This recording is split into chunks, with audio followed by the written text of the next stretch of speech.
Assalamualaikum warahmatullahi wabarakatuh. Selamat pagi Bunia dan teman-teman. Perkenalkan kami dari kelompok 4 dengan materi fertilisasi dan implantasi akan memaparkan hasil diskusi dari kelompok kami. Adapun anggota kelompok 4 yaitu Mia Saktiandini, Maranata Agustina, Prihatin Novianingsih, dan saya Aid Fandi.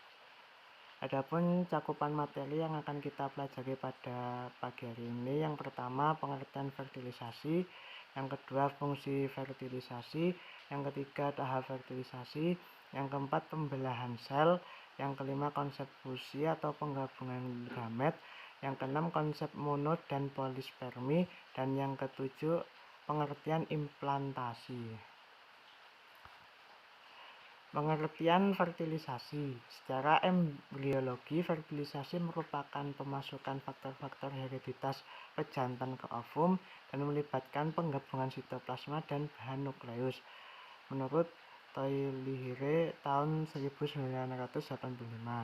Setelah proses fertilisasi berlangsung, dilanjutkan dengan proses embriogenesis yang meliputi pembelahan zigot, blastulasi, gastrulasi, dan neurulasi. Dan proses akhir adalah organogenesis, yaitu proses pembentukan organ-organ tubuh. Menurut Werdi dan Setianingsih 2016. Berikut adalah gambar fertilisasi, bisa dilihat dengan seksama. Kemudian ada fungsi fertilisasi. Dalam prosesnya, fertilisasi mempunyai dua fungsi utama menurut Werdi dan Setianingsih 2016, yaitu fungsi reproduksi. Pada fungsi ini, fertilisasi memungkinkan terjadinya pemindahan unsur-unsur genetik dari orang tua atau induk. Kemudian ada fungsi perkembangan.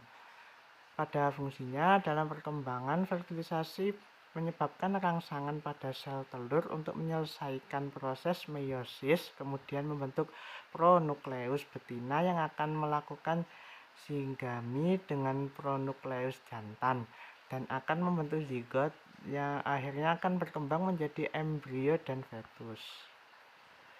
Kemudian ada tahap fertilisasi. Yang pertama yaitu pematangan telur. Ini adalah tahap akhir dari sintesis telur efisien yang dapat bersatu dengan spermatozoa dan menumbuhkan konsekuensi yang membatasi akses sperma ke satu sperma daripada beberapa sperma memasuki sel telur. Selain itu, sitoplasma telur yang matang dapat membantu dalam modifikasi yang mengarah pada penyatuan spermatozoa dan inti sel telur yang memulai perkembangan embrio. Kemudian tahap asosiasi sperma telur. Asosiasi sperma dan telur membutuhkan reaksi akrosom tertentu. Setelah sperma menempel pada sel telur, akrosom yang terletak di ujung sperma akan melalui serangkaian modifikasi fisik. Vesikel akrosom pecah dan terjadi peleburan membran plasma spermatozoa dan ujung akrosom yang mengarah ke lubang. Munculnya apertur ini diikuti dengan pembubaran granula akrosom. Kemudian tahap spesifisitas interaksi sperma telur. Proses ini menunjukkan spesifisitas yang tinggi untuk spesies tertentu. Zona pellucida memberikan kontribusi besar pada persatuan sperma dan ovum. Komponen fisik dan fisiologis zona pellucida sangat bervariasi dan karenanya hanya sperma dari spesies tertentu yang dapat berinteraksi dengan sel telur untuk menghilangkan sperma spesies non-spesifik lainnya. Untuk slide selanjutnya akan dipresentasikan oleh Mia.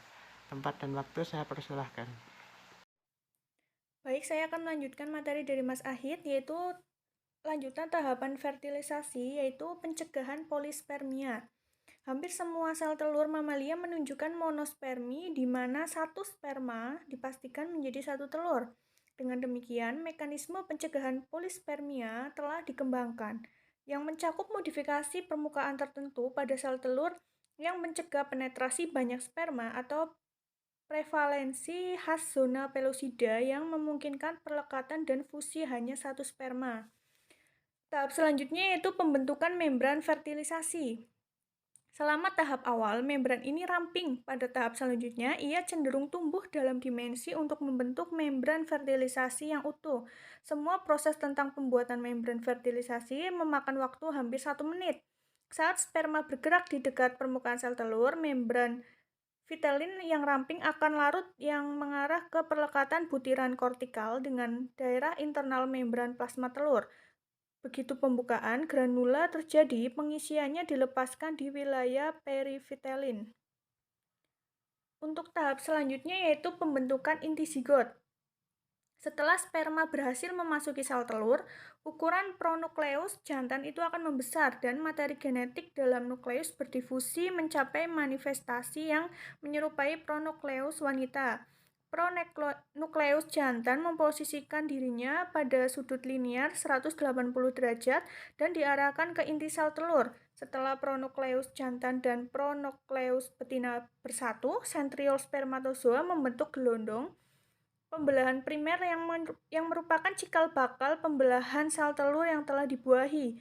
Dalam kondisi tertentu, penyatuan dua pronukleus merupakan konsekuensi dari penggabungan membran yang berdekatan di tempat sambungan. Ini menghasilkan pembentukan amplop nuklil yang disebut dengan zigot. Selanjutnya, untuk materi yang kedua yaitu pembelahan sel. Pembelahan sel sendiri adalah suatu proses membelahnya sel induk menjadi dua atau lebih sel anak. Pembelahan sel ini biasanya merupakan siklus sel kecil yang akan menyebabkan siklus besar selanjutnya. Adapun macam-macam pembelahan sel dan prosesnya, yang pertama ada pembelahan sel secara amitosis atau pembelahan biner. Pembelahan secara amitosis ini disebut juga merupakan pembelahan sel secara langsung alias tidak melalui tahapan-tahapan tertentu. Proses ini juga berlangsung secara spontan atau disebut dengan pembelahan biner. Kebanyakan pembelahan ini terjadi pada sel prokariotik seperti bakteri dan tujuan dari pembelahan ini adalah untuk membentuk keturunan baru. Kemudian yang kedua ada pembelahan secara mitosis. Pembelahan secara mitosis ini merupakan pembelahan yang menghasilkan dua sel anak yang bersifat sama dengan induknya. Artinya sel anak ini pun akan dapat membelah lagi. Pembelahan secara mitosis ini melalui dua tahapan yaitu karyokinesis dan juga sitokinesis. Untuk yang pertama akan kita bahas karyokinesis yang bertujuan untuk pembagian materi inti dan adapun perubahannya yang pertama ada interfase yaitu sel tidak membelah, kemudian tahap profase DNA mulai dikemas menjadi kromosom mulai memendek dan juga menebal, kemudian tahap metafase kromosom berpindah menjadi satu garis yang disebut dengan the equator, muncul benang-benang yang disebut spindle dan melekat pada sentromer setiap kromosom. Kemudian ada anafase, yaitu masing-masing sentromer yang mengikat kromatid membelah bersamaan dan kromatid bergerak menuju kutub pembelahan yang menghasilkan salinan kromosom berpasangan. Dan ada telofase, yaitu kromosom mulai mengatur membentuk nukleus yang terpisah dan dikelilingi membran nukleus. Selanjutnya ada tahapan sitokinesis. Selama sitokinesis berlangsung, sitoplasma sel hewan dibagi menjadi dua melalui terbentuknya cincin kontraktil yang terbentuk oleh aktin dan juga miosin pada bagian tengah sel. Cincin kontraktil ini menyebabkan terbentuknya alur pembelahan yang akhirnya akan menghasilkan dua sel anak. Masing-masing sel anak yang terbentuk ini mengandung inti sel beserta organel-organel selnya. Pada tumbuhan, sitokinesis ditandai dengan terbentuknya dinding pemisah di tengah-tengah sel. Tahap sitokinesis ini biasanya dimasukkan dalam tahap telofase. Untuk selanjutnya, pembelahan sel secara meiosis, yaitu pembelahan ini akan menghasilkan gamet yang tidak dapat membelah lagi sampai tahap pembuahan. Berbeda dengan pembelahan secara mitosis. Pembelahan secara meiosis ini menghasilkan anak yang memiliki jumlah kromosom setengah dari yang dimiliki oleh induknya. Terjadi di alat reproduksi dan langsung antara fase 1 dilanjutkan dengan fase 2 tanpa diselingi oleh interfase. Adapun tahapan-tahapannya yaitu yang pertama ada meiosis 1, yaitu interfase. Sel berada pada tahapan persiapan untuk mengadakan pembelahan. Kemudian ada profase 1, terjadi proses leptoten, zigoten atau zigonema, pakiten atau pakinema, diploten, dan juga diakinesis. Kemudian yang kedua, metafase 1, pasangan kromosom homolog mengatur diri dan saling berhadapan di daerah ekuator. Kemudian ada anafase 1, tiap kromosom homolog masing-masing mulai ditarik oleh benang spindle menuju ke kutub pembelahan yang berlawanan arah. Kemudian ada telofase 1, kromosom yang masih berdiri dari dua kromatid berada di kutub. Dan ada sitokinesis 1, yaitu pada sitokinesis 1 ini tiap kromosom homolog dipisahkan oleh sekat sehingga sitokinesis menghasilkan dua sel. Untuk tahapan selanjutnya akan dijelaskan oleh Mbak Maranatha. Baik, saya akan melanjutkan presentasi dari Mian Saktiniandini. Untuk meiosis 2 terdapat profase 2, yaitu kromatid kembaran masih melekat pada tiap sentromer kromosom. Untuk metafase 2, tiap kromosom yang berisi dua kromatid merentang pada bidang ekuator. Untuk anafase 2, benang spindle mulai menarik kromatin menuju ke kutub pembelahan yang berlawanan. Akibatnya, kromosom tersebut memisahkan kedua kromatidnya dan bergerak menuju kutub yang berbeda. Untuk telofase 2, kromatid atau yang disebut dengan kromosom telah mencapai kutub pembelahan. Untuk sitokinesis 2, jadi pada sitokinesis 2 ini tiap inti mulai dipisahkan oleh sekat sel dan akhirnya menghasilkan 4 sel kembar haploid. Untuk selanjutnya terdapat konsep fusi atau penggabungan gamet. Fusi sel ini merupakan peleburan dua sel baik dari spesies yang sama maupun berbeda supaya terbentuk sel bastar atau hibridoma. Hibridoma ini sering digunakan untuk memperoleh antibodi dalam pemeriksaan kesehatan maupun pengobatan. Jadi fungsi sel ini diawali oleh peleburan membran dua sel serta diikuti oleh peleburan sitoplasma dan peleburan inti sel. Jadi manfaat fusi sel ini untuk pemetaan kromosom, membuat antibodi monoklonal, dan membuat spesies yang baru. Di dalam fusi sel ini diperlukan adanya sel sumber gen atau disebut dengan sumber sifat ideal.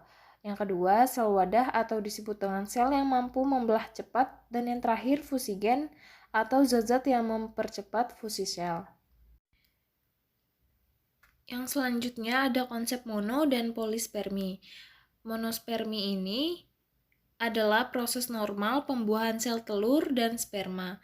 Jadi, begitu sperma memasuki sitoplasma sel telur, ia akan mencegah masuknya sperma tambahan dengan mengembangkan blok pada zona pelisuda dan membran plasma telur. Dengan melakukan itu, pembuahan mempertahankan jumlah kromosom yang konstan pada setiap generasi. Sedangkan polispermia adalah pembuahan sel telur dengan lebih dari satu sperma. Jadi ini terjadi ketika sel telur memungkinkan lebih dari satu sperma menembus sitoplasma sel telur. Polispermi dibagi atas dua macam, yaitu polispermi patologis yang terjadi jika konsentrasi spermatozoa yang terlalu tinggi, sedangkan polispermi fisiologis terjadi secara normal. Untuk selanjutnya ada pengertian dari implantasi. Implantasi atau disebut dengan nidasi merupakan konsep tertanamnya embrio yang merupakan hasil dari konsepsi ke dinding uretus atau endometrium untuk selanjutnya mengalami perkembangan. Implantasi ini biasanya terjadi pada hari ke-5 sampai hari ke-8 dari perkembangan embrio. Jadi, menjelang terjadinya implantasi, zona pelusuda tersebut akan lenyap dengan jalan lisis. Sebelum implantasi, cairan blastosul mengandung banyak ion kalium dan bikarbonat. Jadi, bahan ini berasal dari cairan rahim. Setelah terjadi implantasi, jumlah kalium dan bikarbonat berkurang sehingga sama dengan kadar yang terdapat di dalam serum induk tersebut. Untuk proses implantasi ini terjadi setelah melalui proses fertilisasi dan proses cleavage atau pembelahan. Tetapi Saat terbentuk morula atau mengalami pembelahan menjadi 32 sel, embrio akan mulai memasuki uretus. Untuk gambarnya bisa dilihat pada di bawah ini. Untuk jenis-jenis implantasi itu ada implantasi intersial terjadi pada manusia, simpanse, dan marmut. Untuk implantasi ekstertik pada monyet, rhesus, anjing, kucing, dan tikus. Pada implantasi superficial terjadi pada kuda, babi, sapi, domba, maupun kambing. Untuk selanjutnya akan dibacakan oleh Prihati Novianingsi. Waktu dan tempatnya dipersilahkan. Baik, selanjutnya ada tahapan implantasi. Yang pertama yaitu tahap menetas. Pada tahap ini, zona pellucida dibubarkan untuk melepaskan blastokista dari lapisan transparan ini dan digantikan oleh sel-sel trofoblast. Kemudian yang kedua ada adplantasi. Pada tahap ini, blastokista perlahan-lahan berguling dan sejajar dengan baik ke epitel endometrium rahim. Kemudian yang ketiga ada aposisi. Pada tahap ini ada pembentukan hubungan longgar antara blastokista dengan endometrium rahim. Kemudian yang keempat adalah tahap adesi, yaitu ketika blastokista bersentuhan dengan lapisan endometrium, maka endema stroma lokal muncul di endometrium. Ini adalah tanda pertama dari reaksi sel desi2 atau DCR. Dalam reaksi sel desi2 ini ada yang pertama yaitu permeabilitas pembuluh darah dan dinding endometrium meningkat. Kemudian setelah itu fibroblast menjadi lebih besar dan diubah menjadi sel yang berisi glikogen. Kemudian selanjutnya yaitu tahap invasi, yaitu di mana trofoblast atau lapisan luar blastokista mulai membuat proyeksi seperti jari dan ini menembus ke dalam endometrium yang semakin dalam ke lapisan. Proyeksi ini disebut filikorionik. Endometrium terganggu dan filikorionik ditembus. Kemudian penetrasi ini berlangsung sampai bersentuhan dengan darah ibu. Baru setelah itu koneksi yang sebenarnya terbentuk, di mana plasenta, organ berbentuk cakram yang berkembang di dalam rahim selama kehamilan, di mana embrio yang sedang berkembang mendapat nutrisi, oksigen, dan membuang bahan limbah. Kemudian setelah itu plasenta melekat pada embrio yang sedang berkembang melalui tali pusat dan ke jaringan ibu. Kemudian filikorionik menembus dan terus tumbuh sampai menyentuh darah ibu, dari mana embrio akan mendapatkan nutrisi untuk tumbuh. Kemudian setelah itu lapisan endometrium tumbuh dan menutupi blastokista lengkap. Jenis implantasi ini disebut tipe interstisial. Jenis implantasi ini ditemukan pada kera dan manusia. Kemudian dalam jenis implantasi ini, blastokista terkubur di dalam jaringan endometrium. Dengan koneksi jaringan filikorionik ini terbentuk. Baru setelah itu, filikorionik yang menembus ke jaringan ibu dan bisa dikatakan implantasi telah terjadi. Kemudian implantasi akan menyebabkan pengayaan nutrisi, pembesaran sel, dan endometrium vaskular. Ini sekarang itu disebut desi2 kehamilan. Ada sel-sel stomata tidak beraturan dan menumpuk glikogen dan lipid dalam sitoplasmanya yang menggelembung. Desi2 berdiferensiasi menjadi 3 bagian, yaitu desi2 capsularis, di mana bagian penutup embrio. Kemudian desi2 basalis adalah bagian tempat melekatnya embrio. Ini adalah tempat di mana plasenta berkembang secara bersamaan. Dan yang terakhir yaitu desi2 parietalis, yaitu bagian yang tidak bersentuhan dengan embrio. Kesimpulannya yaitu yang pertama, pembuahan atau fertilisasi atau singami adalah peleburan dua gamet yang dapat berupa nukleus atau sel-sel bernukleus untuk membentuk sel tunggal atau zigot, atau peleburan nukleus. Proses dimulai dari persiapan sel ovum dan spermatozoa, penetrasi, penggabungan inti, dan pembelahan awal zigot. Kemudian fase fertilisasi adalah pertemuan antara sel sperma dengan sel ovum dan akan menghasilkan zigot. Zigot akan melakukan pembelahan sel atau cleft. Kemudian zigot selanjutnya mengalami pertumbuhan dan perkembangan melalui tahap-tahap, yaitu ada pembelahan, gastrulasi, dan organogenesis. Kemudian ada implantasi atau disebut juga dengan nidasi, merupakan proses tertanamnya embrio yang merupakan hasil dari konsepsi ke dinding uterus atau endometrium untuk selanjutnya mengalami perkembangan. Sekian presentasi yang dapat kelompok kami sampaikan. Apabila ada kekurangan kami mohon maaf. Wassalamualaikum warahmatullahi wabarakatuh.